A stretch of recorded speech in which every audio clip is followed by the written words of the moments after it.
Alrighty, folks, looks like we are live. I am George, and this is the Debt Hotline with Team Solo. We have my friend here, Yale Levy. Yale, can you go ahead and tell us about yourself? Thanks, George. Again, my name is Yale Levy. I'm the Director of Client Development for Solo. My previous occupation was collection attorney for a multi-jurisdictional law firm in Ohio, Kentucky, Indiana, Maryland, and Virginia. I was a collection attorney for 20 years until I got picked up by Solo. Great. So, folks, Yale Levy was a debt collector. Now he's also helping out consumers. And he is really an expert in the space. There's hardly anybody that knows more about debt collections than Yale. So we're very lucky to have him here on the show today. And we're going to be talking about the best way to resolve your debt. That's what we're talking about today. We have lots of questions that people wrote in before the show today. We also have people who are asking live questions on the YouTube Live. So if you have a question, there's lots of people watching. If you have a question, just put that into the chat now today. And we will be getting to some of those. Also, wonderful Hannah will be responding to some of those questions in the chat as well. So Yale, just jumping into, first question, just a general question. Is it best to settle debt with a lump sum payment or with monthly payments? What do you think? Well, again, it really depends on your specific circumstance and your budget. If you can afford to do a lump sum payment and it's not going to affect other debts that you have, a lump sum payment typically gets you the best deal possible as a percentage of the debt. If you don't have a lump sum, usually payments over time is your best solution, because you don't want to screw up your budget and have your other debts go in default.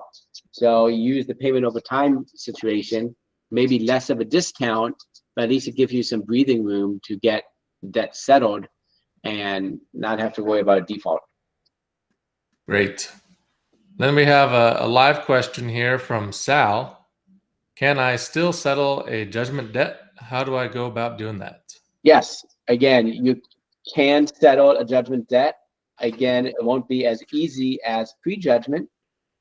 My suggestions are look at your budget, see what you can afford, and then make an offer. But however, if your debt is relatively new, if the judgment's relatively new, it's going to be a little bit higher percentage than if it was prejudgment, because you now have less bargaining position. Right. Yeah, the way I think about that, folks, is that you can kind of choose one or the other. So you can choose savings or you can choose lowest monthly payment. So if you want savings, you're probably going to have to do a lump sum payment or something closer to that.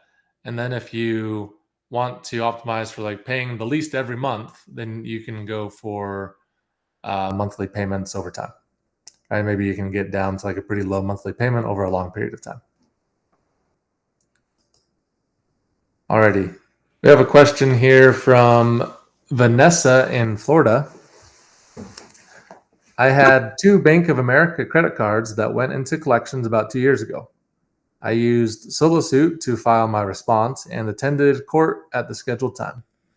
Mediation settled one debt from $6,000 to $3,000, and I agreed outside of mediation to pay $2,000 on another debt, originally totaling $5,000. I sent a check that day after reaching an agreement. How long will it take for those to be removed from my credit report? That's question one. We've got a few questions here from Vanessa. Yes, how long will it take for that to be removed, Yale? Yeah, it's going to be shown as paid, probably, or paid for less than full balance is probably the way it's going to be shown on your credit report. That should happen within 60 to 90 days of you paying that and the check clearing. So, but again, it's not going to say paid in full, which is optimal. It's going to be paid, show as paid for less than full balance. Right, for sure. Which is better than having a judgment on the credit report. Of course. Right. So it's kind of like, also it's better than having a delinquent debt. That's just totally out there. Correct. Right. So you're going to get a boost from getting that debt settled, even if it's not as much of a boost as paying the debt in full, but also it's better than where you are now, and it's better than if you had a judgment on the credit report. Yep, George, you nailed it. Exactly Yeah. right. Yep. So Vanessa, we feel for you as well. It sucks to have 2 of these credit cards in collections and in lawsuits. Definitely feel your stress can be tremendously stressful, I'm sure. So she goes on, I also have another credit card involved in a fraud case. I used about $1,000, but the card was fraudulently used for an additional $4,000. I disputed the debt and stopped payments in 2018 because the creditor wouldn't resolve the issue. 5 years later, in 2024, Midland Funding purchased the debt. They've owned it for about a year and have sent threatening letters, but I responded using tips I learned using SoloSuit. There you go. And then they provided validation of the debt. And again, the transactions were fraudulent. So I wonder what she means by fraud here, right? Is this like a identity theft? I wonder what would be happening there, right? We definitely get a lot of people who come to us saying that they're victims of identity theft, like someone opened a credit card under their name and then bought a bunch of stuff. Sounds like in this case, you opened the card, but somebody maybe got access to it. Maybe somebody copied the card and then basically stole money from you, which would also suck. I also requested they cease collection attempts due to the statute of limitations. When will this be removed? So when will this one be removed from my credit report? Is it 7 years from my last payment or 7 years from when they purchased the debt? So what do you think, Gil? No, I believe the answer to your question is 7 years from your last payment date. Yeah. The purchase date does not re-age the account, so they should not be re-aging. I know Midland is a very compliance-heavy debt buyer. They know what they're doing, and they will report correctly. Right. Yeah. So folks, so it sounds like in this case, Vanessa was a victim of fraud. And then she requested like validation of the debt. And it turns out that Midland, I guess, wasn't able to validate the debt because it was a victim of fraud, essentially. Is that what you're understanding here, Yo? Well, I don't know what the consumer received with the validation of debt. Maybe they were able to validate it, maybe not. I think we just need more information, George. Yeah, it sounds like she's saying that they weren't able to validate it. And yeah, to Yale's point here, right? Like sometimes, especially these big collectors like Midland, like they're trying very hard to be compliant with the law. They aren't intentionally violating the law, but sometimes like their operations are so large that something might fall through the crack, a mistake might be made. They might be suing a person inadvertently. In this situation, they probably just had no idea that it was a result of fraud, right? If she's getting off of the hook and she's basically explained her case that it was a result of fraud, then they probably just had no idea and really no way to know until you let them know. So good job, Vanessa, bringing that up and communicating. As Yale oftentimes says to me, communication is key, right? It's crucial for the consumer to communicate to the collector about what's going on. So that's always helpful. And then she goes on saying, I've disputed it several times, but this keeps on coming back as accurate, which is partially true since it was initially my card. However, I don't feel I should have to pay for someone else's transactions. Okay, so I guess that provides a little bit more context. Vanessa, it sounds like they are not accepting your dispute that it's a result of fraud. What should she do here, Yo?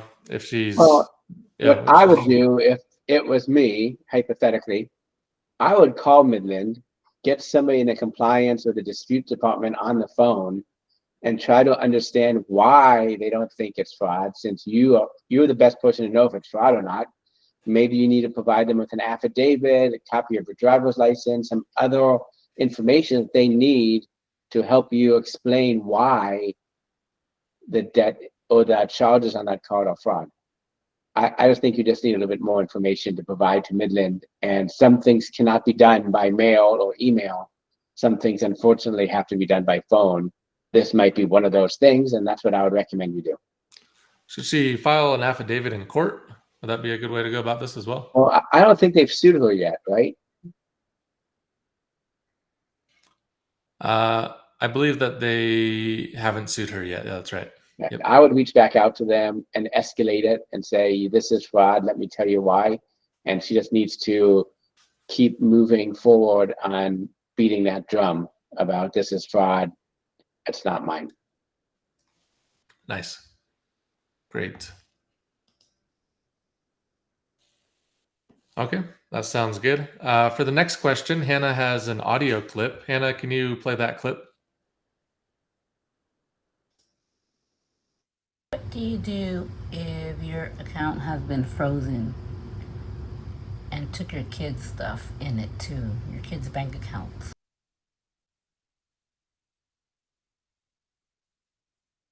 Maybe the clip isn't working. No, we didn't hear it, Hannah. You want to go to the next question, George?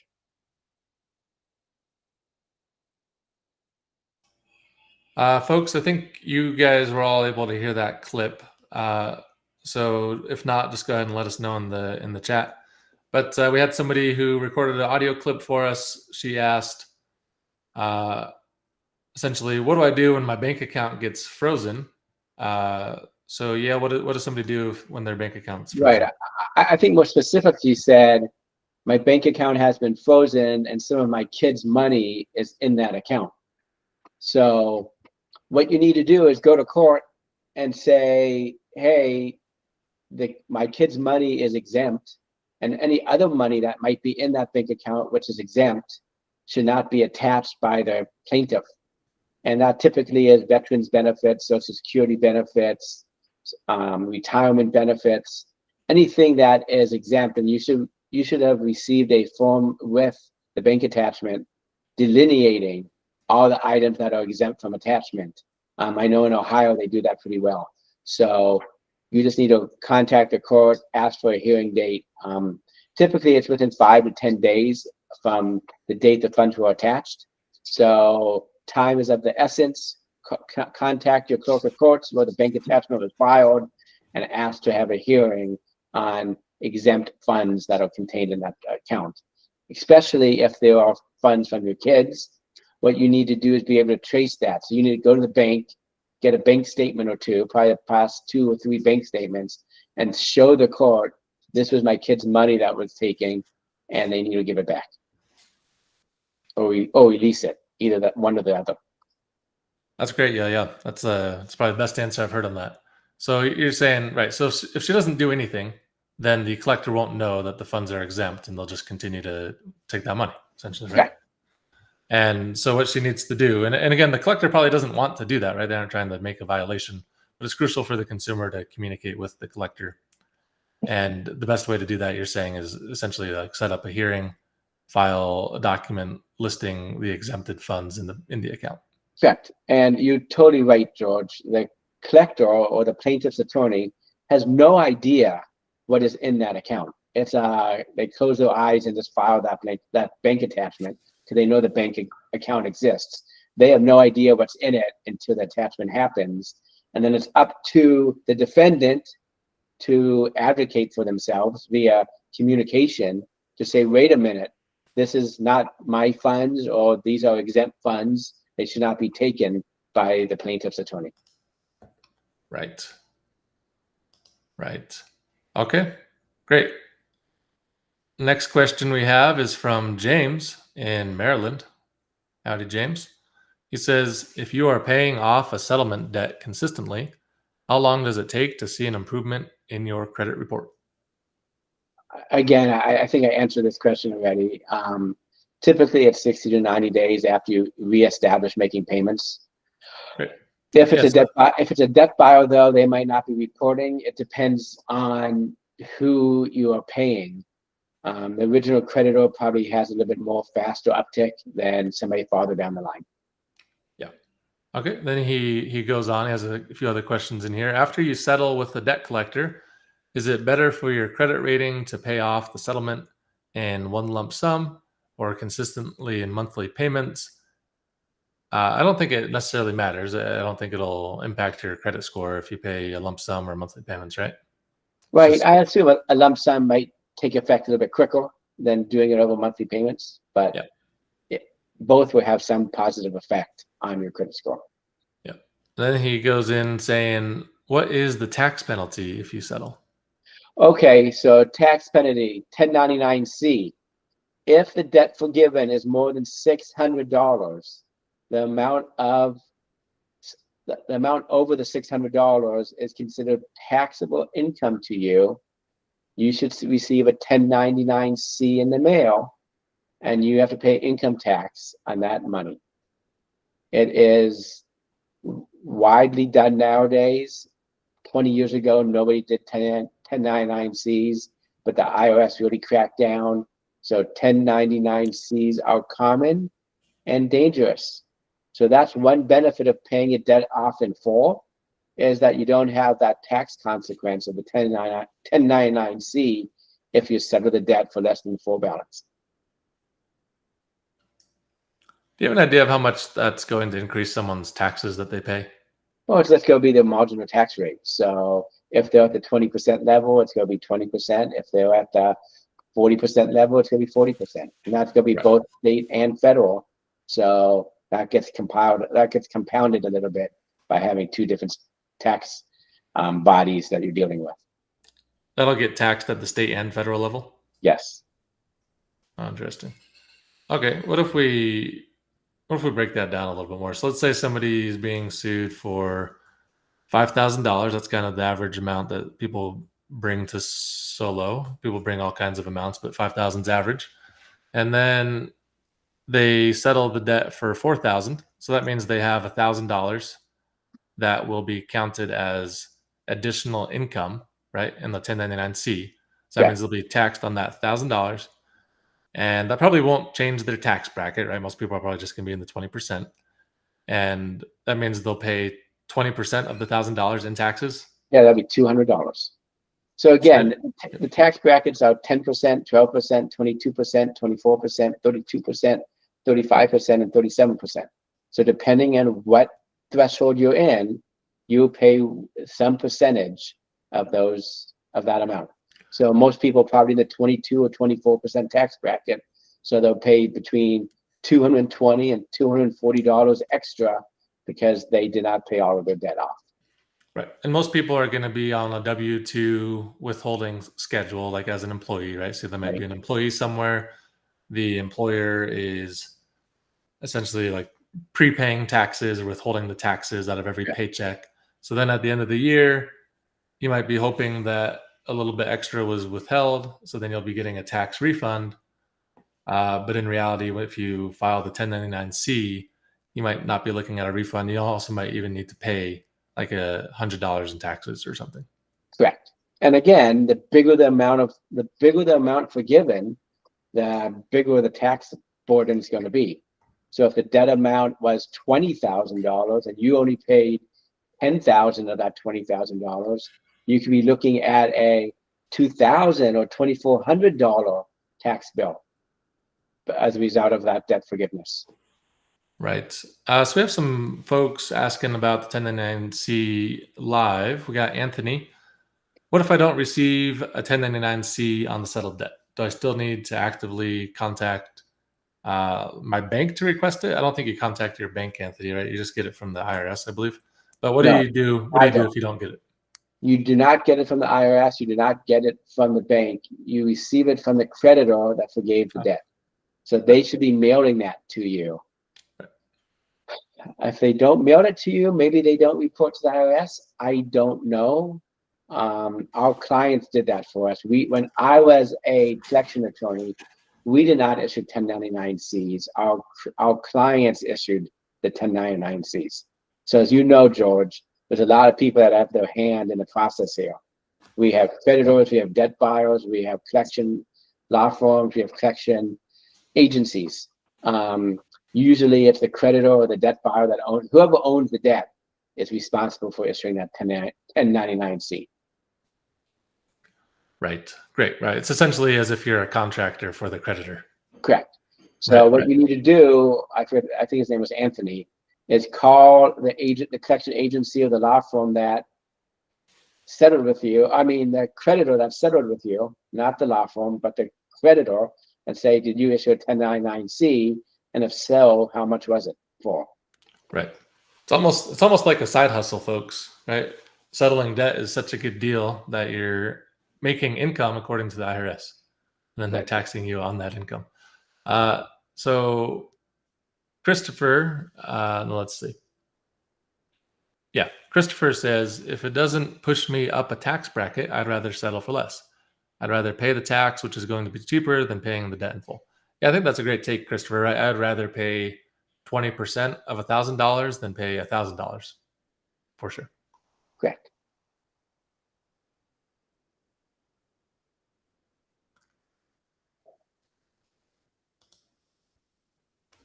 Great.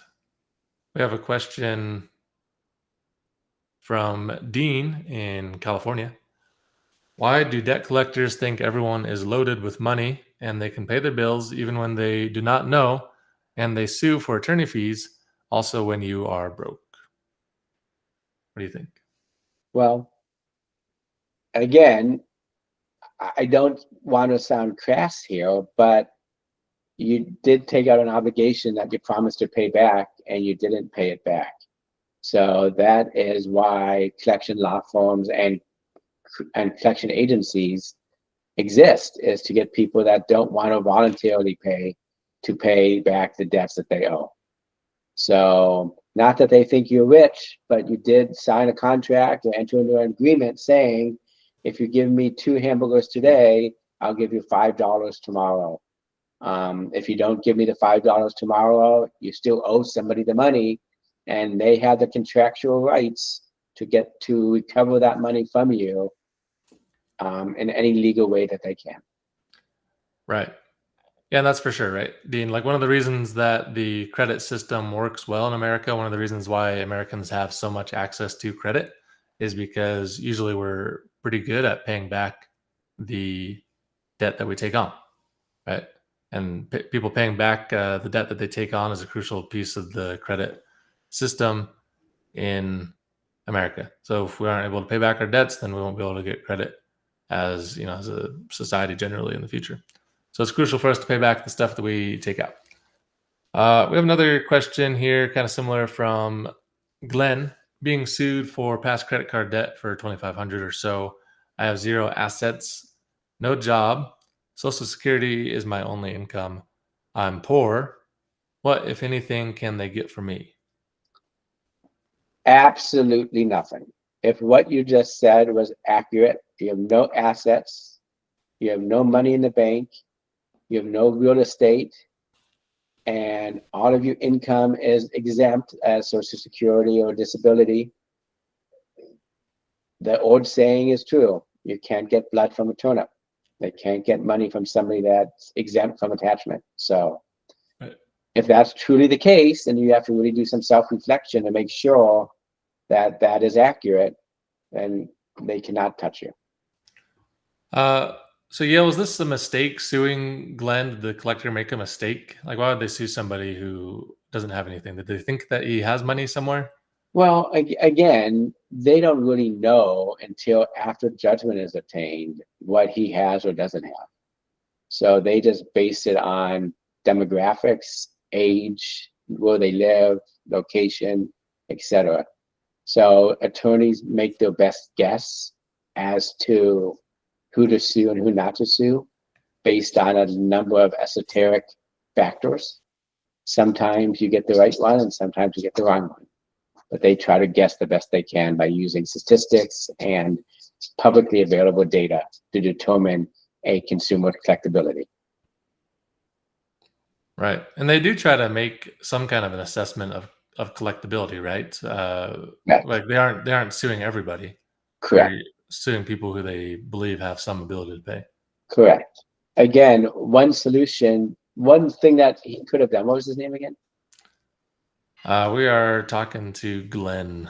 One thing Glenn could have done earlier in the process is reach out to the law firm before they sued him and say, and provide them what he just said to us. I have no assets, I'm disabled, I'm not working, I don't have income. And maybe that would have avoided this situation. Right. For Again, sure. it all comes down to communication. Right. Yes. Communication's key. Yes. Yeah. And so, Glenn, a crucial question for you here is, do you plan on ever having income again in your life? Right? Because if the collector sues you for the debt and then wins, gets a default judgment against you, they can renew that judgment. In most states, they can essentially like infinitely renew the judgment. And then if you have income again at some point in the future, they might find out about that and then they can again try to collect on it. And at that point in time, there will be a bunch of added interest. So like the statutory interest will just accrue usually at around 10% on that judgment after they get it against you. So Glenn, generally speaking, at Solo, we're here helping people get out of debt generally, not just responding to lawsuits, but really trying to help people settle and get back on the right track financially. So it might be something to ask yourself, like, can you rely on family to get this debt paid off? Like, what are you doing for work? Can you get a job? I guess, maybe you're retired in this position, right? If they're on Social Security, I guess Glenn's probably retired at this point. But definitely something to wonder about, like, what can you do to get this debt paid off, even if you are judgment proof, so that you can enjoy your time in a net positive position.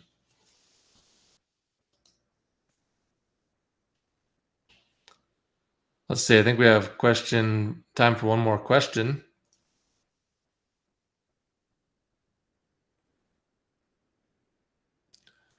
We have a question from Alex, who's live on the show. What can you do if the attorney refuses to negotiate settlement? Wow. Not much, right? You need both parties to communicate. So I would reach back out to the law firm and try to find somebody that will talk to you and try to get the case settled. Maybe they won't communicate with you because you're offering 10 cents on the dollar. Those days are over. Not many law firms will settle for 10 cents on the dollar. At Solo, we're seeing, 70 to 80% settlement rates. That's probably the sweet spot for most law firms to accept a settlement app.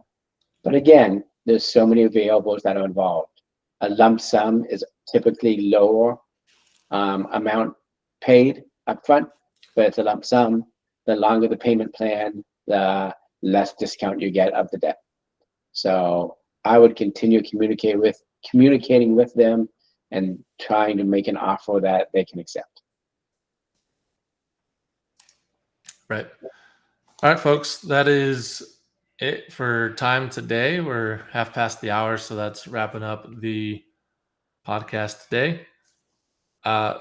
Just an FYI for everybody, right? Most people come to us when they're being sued for a debt and they find Solo, so you can use SoloSuit to respond to the debt lawsuit and get it filed in court. Most people find that settlement is the best outcome for them, so you can use SoloSettle to connect with the collector and get the debt resolved very quickly. Before SoloSettle existed, oftentimes debt settlement would take, on average, 12 months to get things settled.